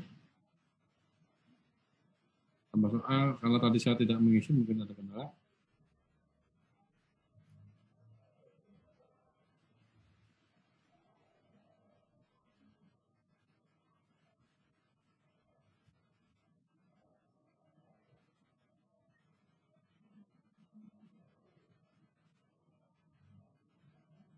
Oke, tambah soal bisa.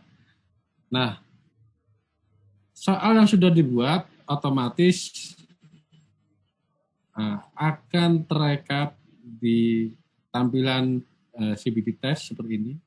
Nah, tampilan ini kita bisa simulasikan, bisa kita edit, bisa kita buang, kemudian bisa dilihat hasilnya. Ada analisis soalnya, kemudian ada hasilnya. Kalau soal ini sudah dikerja. Jadi CBT ini sudah lengkap. Nah, dari CBT ada fasilitas penilaian pengetahuan. Otomatis dari penilaian pengetahuan itu, dari soal-soal CBT yang dilakukan itu otomatis nilainya masuk ke sini. Kemudian ada penilaian keterampilan, kemudian ada penilaian akhir semester. Jadi kalau kita melakukan penilaian akhir semester, soalnya dibuat di mana? Soalnya dibuat di CBT. Otomatis nilainya otomatis akan masuk ketika CBT-nya sudah dilakukan, nilainya pasnya. Karena ini belum melakukan pas, karena CBT yang tadi di setting di awal itu belum dilaksanakan, maka ini belum keluar. Kemudian ada rekap nilai rapot. Rekap nilai rapot ini berarti nilai akhir dari selama 1 semester siswa belajar dan guru dengan guru, maka nilainya otomatis di akhir itu akan terekap secara otomatis apabila CBT atau penilaian guru itu sudah selesai diberikan. Terakhir ada nilai rapot, ada monitoring aktivitas siswa. Di semua aktivitas siswa mengakses e-learning itu akan terlihat. Ada kalender kelas, ada pengaturan kelas, dan hapus kelas. Oke, mohon maaf Bapak Ibu, mungkin ini sangat terlalu cepat dan sekilas-sekilas, karena dengan keterbatasan waktu yang ada, dengan waktu 2 jam untuk membahas apa itu e-learning madrasah itu saya rasa sangat tidak cukup. Mungkin di kesempatan yang lain di daerah Bapak Ibu atau madrasah Bapak Ibu bisa melakukan diklat atau BIMTEK semacam sejenisnya. Yang jelas ini tidak akan cukup membicarakan e-learning. Ini baru hanya kelas online-nya saja dalam waktu 2 jam. Mungkin itu saja yang bisa saya sampaikan. Penjelasan sekilas, tentunya masih banyak yang ingin ditanyakan Bapak Ibu, maka saya silakan ke moderator, Bapak Mas moderator, untuk membuka sesi kedua untuk pertanyaan. Karena waktunya tinggal berapa lagi, Mas? 20 menit lagi. Oh, kan 20 menit lagi kan? Ya. Baik Bapak Ibu, langsung saja kita buka sesi tanya jawab. Bapak Ibu yang ingin bertanya, silakan lakukan raise hand. Ya, raise hand itu ada di perangkat Bapak Ibu. Silakan dicari tulisan raise hand. Nanti kami bantu karena yang raise hand itu akan tampil di layar kami. Silakan MI Islam Jembayat Tegal. Silakan Ibu. MI Islamiyah Jembayat Tegal. Monggo, Mas. Ada notifikasi masuk di oke Bapak.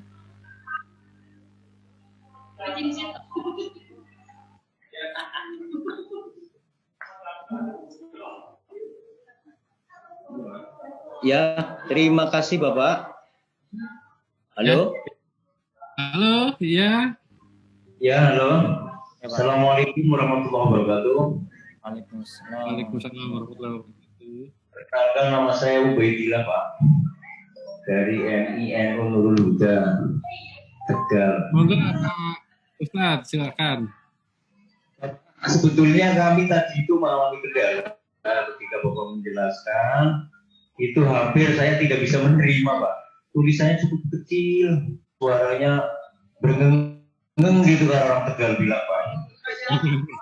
Tapi yang akan saya tanyakan adalah sebenarnya prolog dari Bapak yang sesi pertama.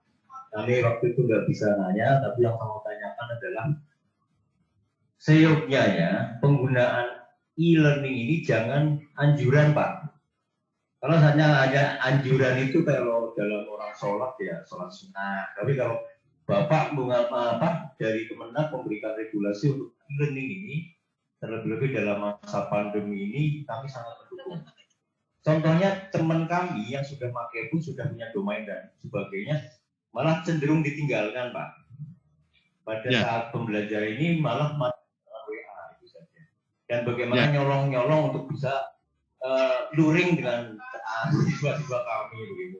Jadi kalau ada regulasi yang jelas untuk bagaimana kita mesti menerapkan atau harus menerapkan, insya Allah saya juga dengan sangat terpaksa akan ngangsu ilmu bagaimana e-learning dengan siap. Dan saya juga kebetulan diberi tugas tambahan untuk menggantikan operator yang resign Pak. Karena operatornya ya mengundurkan diri maksudnya begitulah. Katanya kalau resign pabrik gitu, dan resign sama aja. Ngapunten itu saja. Bagaimana kalau seandainya ada regulasi yang mengatakan bahwa menyatakan bahwa e-learning ini adalah harga mati kayak NKRI Pak. Mungkin kami akan Pak, demikian, terima kasih. Assalamualaikum warahmatullahi wabarakatuh. Waalaikumsalam warahmatullahi wabarakatuh. Pak moderator mau langsung ditanggapi atau saya tanggapi ya? Boleh langsung ditanggapi, Pak. Monggo Bapak. Menarik. Langsung. Artinya gini Pak, e-learning juga kan terkait dengan namanya kurikulum. Kurikulum kita KMA 183 dan KMA 184 itu intinya kan membuka seluas-luasnya madrasah untuk berinovasi. Kalau nggak salah gitu ya. Nanti berinovasi. Nah, salah satu wadah bagaimana madrasah itu bisa inovasi, kita sediakan fasilitasnya terkait dengan konteks proses pembelajarannya, yaitu e-learning ini Pak. E-learning kan menjadikan salah satu. Kan program dari Kemenak juga kan bukan hanya e-learning. Nah, maka kita juga kalau saya pribadi memang tidak bisa diwajibkan, belum dengan kondisi yang setiap madrasah berbeda. Madrasah negeri, madrasah swasta juga kan berbeda. Maka di penyediaan domain juga kan prioritas swasta memperoleh domain gratis, tapi negeri enggak. Kemudian di wilayah desa dengan wilayah kota, kondisi madrasah itu akan berbeda. Sehingga kita tidak bisa memukul rata. Tapi kita memfasilitasi, menyediakan. Silakan kita sediakan. Mau dipakai, mau tidak, dikembalikan ke madrasah. Tapi saya yakin ketika madrasah mau membuat sebuah inovasi atau mau berinovasi agar madrasahnya lebih baik dan lebih maju, saya yakin menggunakan e-learning. Itu Pak. Loh, sayang loh Pak. Artinya fasilitas sudah disiapkan. Ini sudah siap, domain sudah, web tinggal pakai.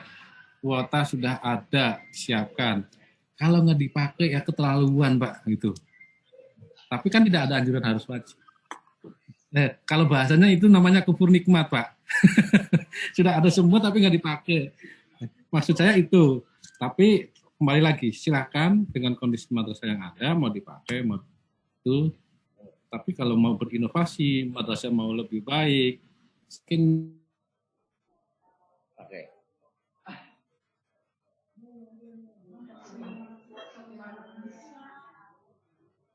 Padahal langsung saya mau. Dengan WA, dengan penggunaan datanya saja, itu akan lebih banyak WA, Pak. Walaupun ada WA group di satu sisi. Di sisi yang kedua, WA tidak bisa interaktif. Tidak bisa interaktif. Jadi kalau WA itu bukan kelas online atau belajar online, Pak. Tapi tugas online, saya yakin itu. Tuh, Pak. Itu saja tanggapan saya. Barangkali kurang, mohon maaf. Monggo yang lain, cukup Pak ya? Yang Tegal. Silakan. Pertanyaannya bingung. Lanjut, Miss Alfurqan. Alfurqan 1 Bandung. Bandung. Karamang, Bandung. Ya, Bandung. Alhamdulillah, saya Pak. Assalamualaikum warahmatullahi wabarakatuh. Waalaikumsalam warahmatullahi wabarakatuh.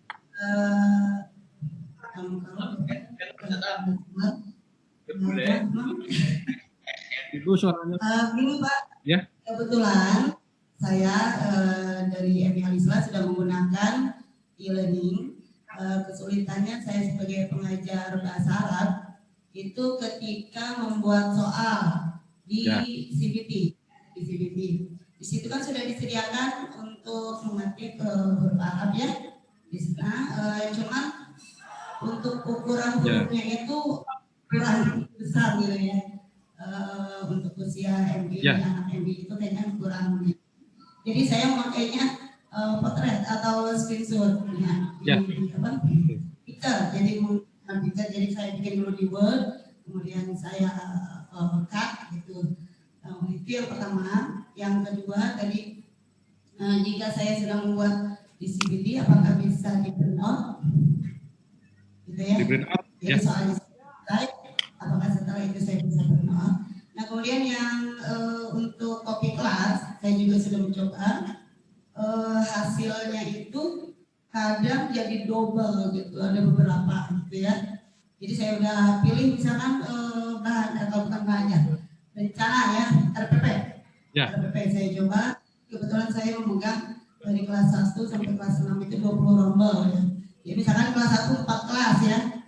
Jadi kelas A saya buat, kemudian B, C, D-nya saya copy kelas. Untuk RPP hasilnya itu enggak satu, itu gitu. Kadang ada double. CBT untuk yang acak soal, seandainya kembali lagi ke CBT maaf. Untuk CBT, saya sudah buat CBT misalkan ya. Kemudian saya mau share ke kelas yang lain, itu kan bisa di copy kelas. Nah itu kadang-kadang tuh saya memilih acak soal, itu kadang-kadang soalnya jadi lebih. Nah itu gimana caranya? Saya sudah pernah coba dihapus yang lebih itu yang ganda-ganda, tapi ada satu soal yang 1, 2 warna biru yang tidak bisa dihapus. Akhirnya saya ulang lagi, jadi per kelas membuatnya itu repot. Kalau soalnya 10 mah nggak terlalu itu ya berat, tapi kalau banyak ya gitu aja Pak. Terima kasih. Assalamualaikum warahmatullahi wabarakatuh. Waalaikumsalam warahmatullahi wabarakatuh. Coba tanya ke operatornya Bu, sudah di patching belum yang terbaru? Update yang terbaru belum? Karena yang masalah yang soal-soal ganda itu kemarin sudah terselesaikan. Nah, Ibu yang mengkopinya kan kopi kelas ya? Ya, kopi kelas. Yang diunduh itu kopi kelas. Nanti coba yang CBT-nya, soal CBT-nya tidak diikutkan, tapi nanti di CBT-nya kopi manual, impor soal. Lakukan itu. Nah, terkait tulisan Arabik, memang ya untuk jenjang MI, MTS itu kondisi mentalnya berbeda sehingga tampilan soal juga harus disesuaikan termasuk dengan ukuran huruf. Yang dilakukan Ibu sudah benar ketika itu tidak layak, tulisannya karena kecil-kecil, itu bisa lakukan screenshot, jadi hanya bentuknya gambar, filenya JPEG, sehingga hurufnya akan lebih besar. Saya yakin itu nggak masalah, itu nggak menyalahi, dan itu yang sudah pas dilakukan oleh Ibu. Kemudian terkait dengan apa, bisa di-download nggak RPP atau Bank Soal ya Bu ya? Ya, kalau misalnya langsung. Soal yang sudah dibuat itu kan ada Bank Soal Bu. Coba Ibu cari Bank Soal di saya tadi lupa menjelaskan. Di request gitu. Di Bank Soal. Nah, di Bank Soal ini kan di sini. Ini kan ada Bank Soal Madrasah. Jadi semua soal CBT yang telah dibuat oleh semua guru maka akan terkumpul di Bank Soal. Di Bank Soal. Nah, ini kan kita bisa melakukan ambil soal, gitu Bu. Ya. Kan dia ada menu pengaturan ujian, buat soal, ada buat soal. Nah, kemudian kita bisa juga melakukan impor soal. Impor soal itu apabila kita sudah membuat di luar aplikasi dalam bentuk format Excel, nah, tinggal kita mendownload template-nya. Jadi kita bisa membuat soal itu di luar aplikasi tanpa ngetik manual di aplikasi, tapi kita buat dulu di Excel di luar, di program luar. Tapi syaratnya harus download dulu dengan template ini. Nah, setelah itu tinggal kita impor. Nah, itu beberapa cara untuk tadi. Kalau soalnya kan banyak, biar kita nggak melakukan copy langsung, tapi kalau kita punya template-nya, kan tinggal kita impor saja. Itu Bu. Itu banyak cara bagaimana kita bisa melakukan tindakan di CBT atau impor CBT dengan kelas yang banyak lebih simpel. Cukup Bu? Iya, terima kasih. Kalau yang untuk impor soal memang saya belum coba untuk mengetik Arab di situ agak sedikit buat di ya. Untuk yang pertama saya hanya menggunakan itu aja Pixar. Terima kasih ininya sarannya. Dan ada satu lagi pertanyaan Pak, kalau untuk e-learning yang sekarang kita lakukan ini, kan itu rencananya katanya untuk tahun ajaran 2021 ya Pak ya. Nah itu seandainya kita masih daring atau memang tatap muka kita tetap melaksanakan ini.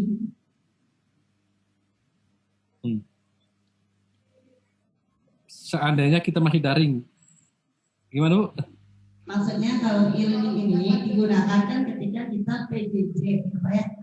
Nah ketika PJJ itu kan memang dianjurkan untuk ini, seandainya memang kita sudah mampu madrasahnya gitu.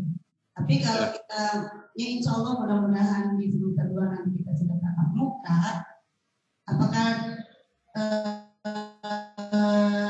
e-learning ini tetap digunakan atau? Insya Allah tetap digunakan Bu, karena gini, kan tadi e-learning itu kan tidak sebatas hanya untuk proses pembelajaran, tapi proses interaksi. Contoh di timeline kelas untuk informasi, besok ada tugas, misalkan ketika pengumuman libur, pengumuman kegiatan-kegiatan kelas, komunikasi kelas, itu bisa digunakan. Tuh. Contoh misalkan buat komunikasi tentang prakarya, portofolio, itu kan bisa dilakukan di situ. Artinya e-learning itu, kenapa saya tadi menjelaskan dari awal itu konsepnya bukan hanya kelas online, tapi sebuah madrasah digital. Tujuannya tadi ketika pelajaran PJJ sudah lewat dan ada tatap muka, bukan berarti e-learning itu dihilangkan, tapi melengkapi dari kegiatan yang tatap muka secara langsung, tapi dilengkapi dengan e-learning. Saya yakin itu tadi interaksi guru dan siswanya akan bertambah. Contohnya gini, proses pendidikan di madrasah itu kan bukan hanya tugas guru saja untuk mendidik anak, tapi ada siswa. Kan orang tua juga kan bisa memantau dari aktivitas apa yang dilakukan oleh siswa dari akun siswanya. Artinya orang tua bisa diberikan akun siswa, silakan loh, ini aktivitas siswanya ada. Jam berapa login, jam berapa akses internet, itu kan muncul semua. Artinya insya Allah walaupun masa pandemi lewat, tatap muka sudah normal, e-learning bisa tetap dijalankan. Minimalnya ya buat CBT, gitu. Cukup, Bu? Ya. Silakan, masih ada lagi atau waktunya masih cukup? Masih bisa satu kayaknya, Pak. Silakan. Narasumber belum join. Mbak hari ini dari mana? Jepara ya? Iya. Silakan Bapak.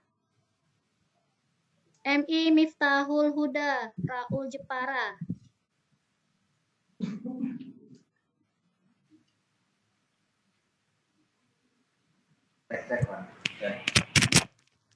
Oke. Masuk. Masuk, Pak. Masuk. Alhamdulillah.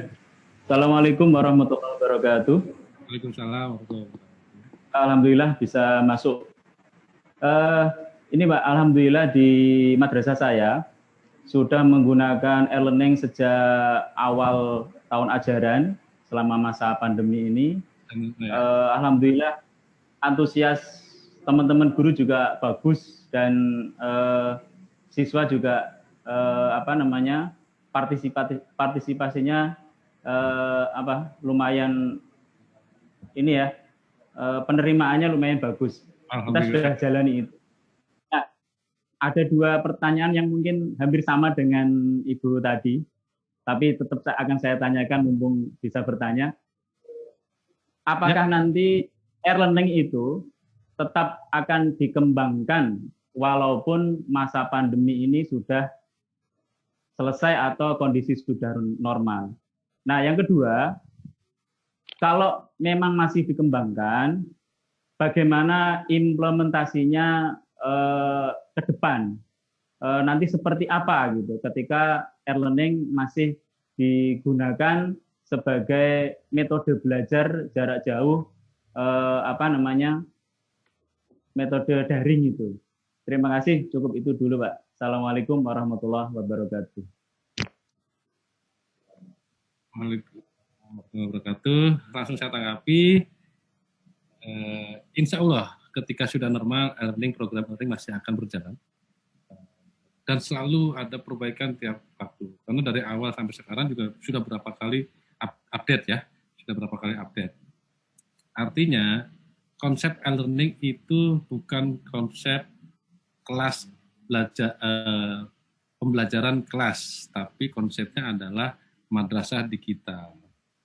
Fungsinya bukan hanya untuk proses belajar mengajar. Ada administrasi, ada monitoring, controlling, dan lain sebagainya. Nah, ketika di kelas ada proses belajar mengajar, itu kan hanya interaksi tentang kaitannya dengan materi. Tapi misalkan dalam satu semester kita mau ngapain saja, itu kan bisa disampaikan dalam e-learning.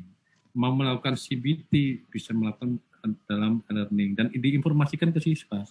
Karena kan dalam satu semester, dalam satu tahun, dalam satu waktu pendidikan, siswa kan harus tahu, kita di sekolah ini dalam satu semester ngapain. Kan bicaranya program. Nah, memanfaatkan e-learning itu sangat bisa untuk melakukan hal-hal seperti itu. Yang jelas, e-learning yang konsep artinya adalah madrasah digital, bukan hanya digunakan untuk pembelajaran online. Administrasi, untuk CBT, kemudian untuk pemberian informasi. Contoh kalau kita menjelaskan terkait dengan pembelajaran yang kaitannya dengan sejarah atau video, kan bisa dijelaskan dulu, besok kita akan membahas ini, baru besoknya kita review. Kan seperti itu, Pak. Misalkan contoh, besok kita akan belajar tentang sejarah Nabi Adam. Nah, ditampilkan di timeline. Kemudian kita tampilkan misalkan PDF-nya atau bahan ajarnya atau animasinya. Kita besok akan diskusi ini. Nah, otomatis ketika masuk itu kan tidak membahas bahan yang sudah disampaikan kemarin, tapi langsung ke esensi interaksi diskusinya kan. Artinya apapun ketika dimanfaatkan dengan baik akan menghasilkan sesuatu yang baik. Bukan berarti e-learning itu lebih baik dibandingkan tatap muka, bukan. Saling melengkapi, gitu Pak. Makanya insya Allah e-learning itu akan tetap jalan walaupun pembelajaran tatap muka sudah normal. Tuh, iya Pak, cukup Pak. Itu berarti nanti terus dikembangkan sisa 1 menit. Insya Allah Pak, Insya Allah Pak, Insya Allah. Oh iya Pak, dengar-dengar Makasih Pak. nanti tidak ada ujian, tetapi asesmen. Apakah asesmen itu nanti masuk di e-learning itu? Asesmen, aksi. Ya. Ya. Aksi itu hari Senin depan ya simulasi. Insya Allah ada aplikasi tersendiri karena e-learning kan servernya di madrasah masing-masing ya Pak ya. Kalau aksi itu kan teknisnya nasional dengan satu server. Dan kemungkinan ada aplikasi tersendiri terkait dengan aksi. Itu Pak, itu program dalam waktu 5 tahun karena besok tanggal 16 itu ada SIMASIM. Jadi itu berbeda dengan e-learning. Oke, cukup Pak? Ya Pak, waktunya sudah pas 14.00. Mungkin langsung closing statement Bapak. Siap, makasih Mas Hos. Ya. Tidak ada suatu perubahan kalau tidak ada yang kita mulai dari awal. Dan ini semua tergantung oleh pada niatan kita masing-masing. Di madrasah akan lebih baik, itu niatannya dari madrasah Bapak Ibu, diakumulasikan secara nasional sehingga madrasah secara nasional Indonesia akan lebih baik. Jadi kalau kita tidak mulai sekarang mau kapan lagi? Itu saja yang bisa saya sampaikan. Statement saya, tidak ada yang tidak bisa kalau tidak pernah dicoba. Mohon maaf, saya sebagai manusia pasti ada kekurangan dan kesalahan. Billahi taufiq wal hidayah. Wassalamualaikum warahmatullahi wabarakatuh. Saya kembalikan ke Mas Moderator. Ya, Waalaikumsalam warahmatullahi wabarakatuh. Demikianlah paparan materi dari Bapak narasumber kita. Sekali lagi kami ucapkan terima kasih kepada Bapak narasumber. Semoga apa yang telah disampaikan bisa kita terapkan di madrasahnya masing-masing. Akhir kata mewakili saya sebagai moderator mengucapkan terima kasih kepada peserta. Assalamualaikum warahmatullahi wabarakatuh. Silakan host. Assalamualaikum warahmatullahi wabarakatuh. Siap ya. Siap.